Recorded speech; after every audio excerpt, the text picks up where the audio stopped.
Hi BL lovers, I'm that BL guy and welcome back to another 5-minute review.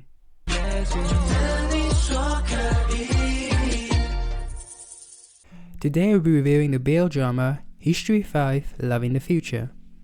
Bo Ye is a cheerful, intelligent delivery worker in the year 2000. He has been given an item to deliver to a man named Hai Hee, but something very strange happens to him, and he suddenly finds himself transported 22 years into the future, to the year 2022. He finds Hai Hee, the young heir to a massively lucrative business group empire. At first, Bo Ye is utterly distraught by the fact that he has been brought to the year 2000 and longs to return home to 2000. But as he begins to spend time with Hai Hee, it starts to become attracted to him and discovers a tender side to the business heir that many of his acquaintances have never seen before. Could he find happiness here in 2022, or will the pull of the past separate this duo? Meanwhile, love could also be said to bloom between the seemingly cold-hearted company manager Liang Wen and the office's newest recruit, a tender-hearted orphan named Lin Wai Hin. History 5 Love in the Future is a Taiwanese BL drama with 20 episodes, roughly around 25 minutes per episode.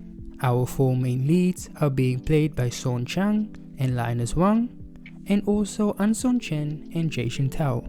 One review says, "Still can't believe this is a history series." Let's start with the positives. The second couple is amazing, the chemistry is hot, the storyline between them is good, and I'm absolutely living for it. Now, onto the main couple. We've got a time travel story here, and we all know time travel storylines are like complicated recipes. If you're gonna make it right. Unfortunately, they didn't do that. The time travel element in this series is not only confusing, but doesn't really add any significance to the show. And let's talk about Dai John Hee. Dude comes off annoying, childish, and worse, a terrible kisser. I mean, if you're gonna go back in time, at least learn some kissing skills before you do. Plus, considering this is a history show, I don't think he should have played this role, because dude acts like he isn't up for this gayish. Come on man, show some enthusiasm, and what's up with the lack of skinship? It's been 20 episodes people, get it together. And speaking of things that don't make sense, how did they end up going from living in a storage unit to working for Hai's dad's company, when the whole point was Hai running away from home and not wanting to work with his dad? A lot of details are missing in this series, it's a little confusing and I have so many questions. Now getting to my own personal review, I'm definitely opposite of all of these reviews. I wasn't in love with the show. I know this is probably like a very controversial opinion because of all the reviews I've just read, but I fell in love with all of these shows. I feel like mostly it was because one, Dai John Hee, the actor Son Chang, looks exactly like Taeyong from NCT, like that.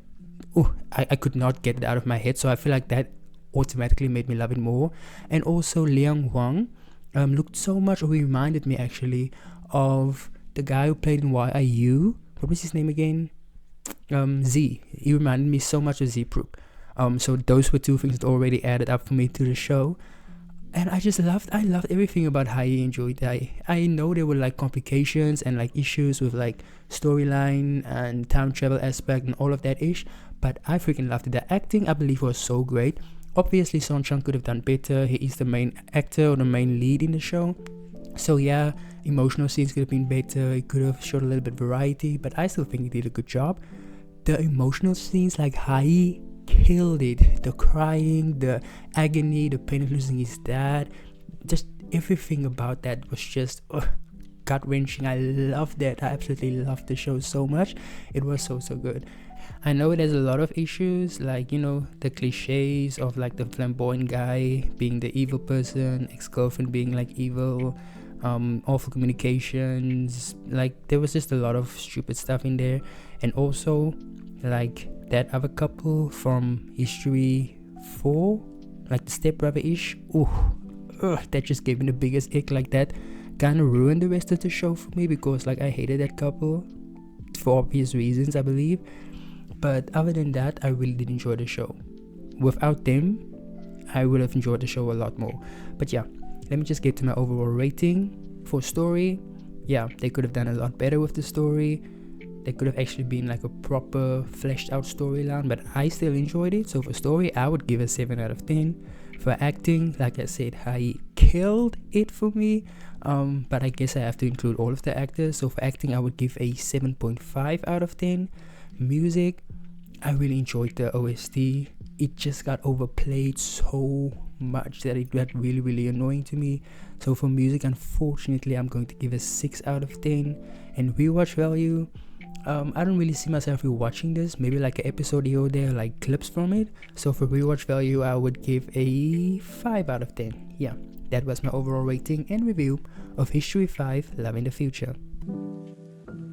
I really need like confirmation. Am I the only one who sees Taeyong from NCT in Songchang? Like, that's all I've been thinking throughout this entire series.